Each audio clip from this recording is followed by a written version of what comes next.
Judith Montero imaz naiz, Bilboko bandako saxo-jolea. Konfinamendu egoeran jarraitzen dugunez, bideo honetan labur azaldu nahi dizuet zertan datzan nire saxo tenor lana.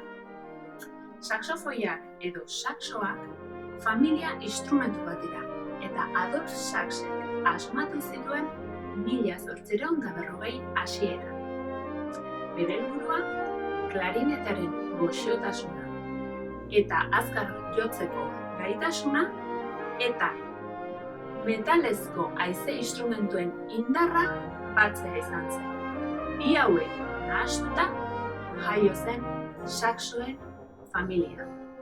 Klarineteak bezala haize egur instrumentutzat hartuak dira, baina bera hau erabiltzen dutelako.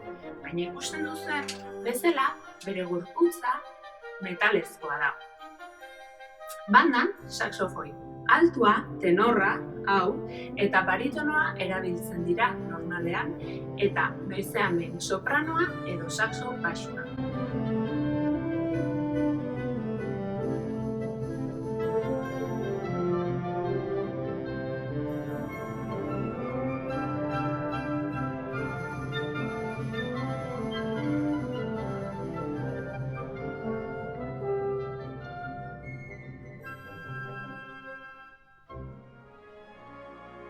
Esan dudan bezala, saxoen izaera hibrido honek musika mota ezberdinetara moldatzeko gaitasun ezin hobea ematen digu. Horregatik, nik partitura bat hartzen dudanean beti bi galdera egiten dizkiot nire buruari. Ze motatako musika da hau? Batetik, ez bai da berdin jotzen musika klasikoko pieza bat, jazzeko bat edo pasodoble bat adibidez, eta bi, zer rol betetzen dut nik hemen musikarekiko. Bakarlari bati laguntzen ari naiz batzuetan, ni naiz ahots garrantzizkoena beste batzuetan, instrumentu talde bati nire laguntza ematen diot. Adibidez, Philip Sparkek bandarako idatzitako pieza honetan, saxo tenorra, egurrezko eta metalezko haize instrumentuak uztartzen ditu. Hemen, egurrezko instrumentu taldearen oinarri edo grabe papera eginez.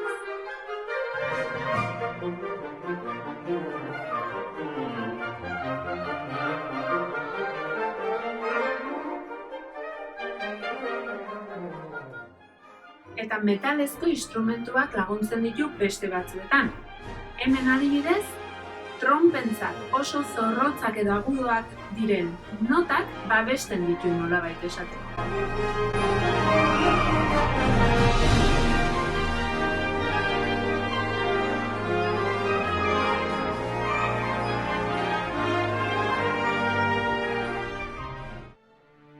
Orkestrako musikako transkripzioetan, tenorrek biolontxelo eta biolen papera egin nahi.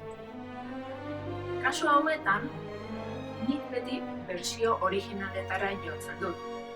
Hauek entzun, eta berezko instrumentua zein den antzematen saiatzen naiz. Eta horrela, bere jotzeko modua nirera ekartzen saiatzen naiz.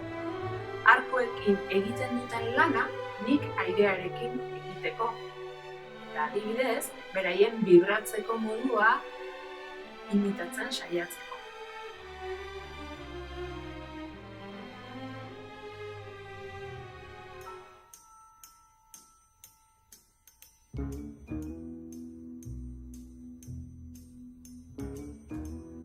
Noizean behin, bandako saxo tenorrek saxo tenor lana ere egiten dugu. Baina, yes, saxo tenor lana. Nik esango nuke, musika bakoitza hizkuntza bat dela. Bere soinuekin, bere ahoskerarekin. Ez da gauza bera nik euskeraz Paris esatea, edo frantses batek esango luke Paris, ala, horreko zerbait. Urrutitik konturatuko da edozein, nahiz frantses musikan gauza bera gertatzen da. Jazta jo nahi aldatu egin beharrek duten soinua, artikulazioa edo vibrato. Baldin eta pixka bat gerturatuko banaiz, konposatzaile askotan bere buruan daukaten jazz saxo horretara nintzen.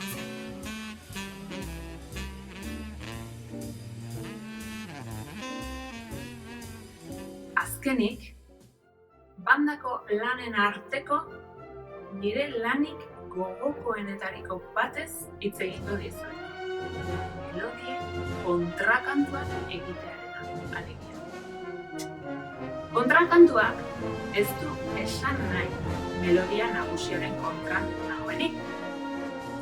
Kontrakantuak ez baitio talkarik egiten melodiari. Baina bai, melodia nagusi horri askotan instrumentu zorrotzek edo agudoek egiten dutena, errepikatzen dutenean kontrakantuak beste ikuspegi bat gehitzen dutena. Gure tesitura goxoagoan melodia aberastu egiten dugu eta koloreztatu. Kontrakantu batzuk hain dira ederrak, niri melodia edo diskurso nagusiak baino interesgarriagoak suertatzen zaizkidala.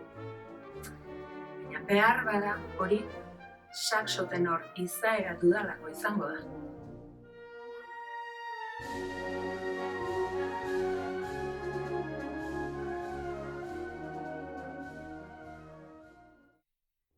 Bukatzeko esango dut, ikusten duzuen bezala, ez dela nahikoa partiturako notak jotzearekin. Kontzertu berean, hizkuntzez eta rolez aldatu behar dugu, paper desberdinak egin behar ditugu. Eta horretarako, gure eguneroko lan teknikoaz gain, musika ezagutzeko eta musika arakatzeko lan bat egin behar izaten dugu, zuengana iristeko modurik onena bilatuz. Besterik gabe, hau guztia pasatzen denean, berriro ere Euskaldunan edo Areatzako kioskoan elkar ikustea espero dut. Bitartean, ondo izan!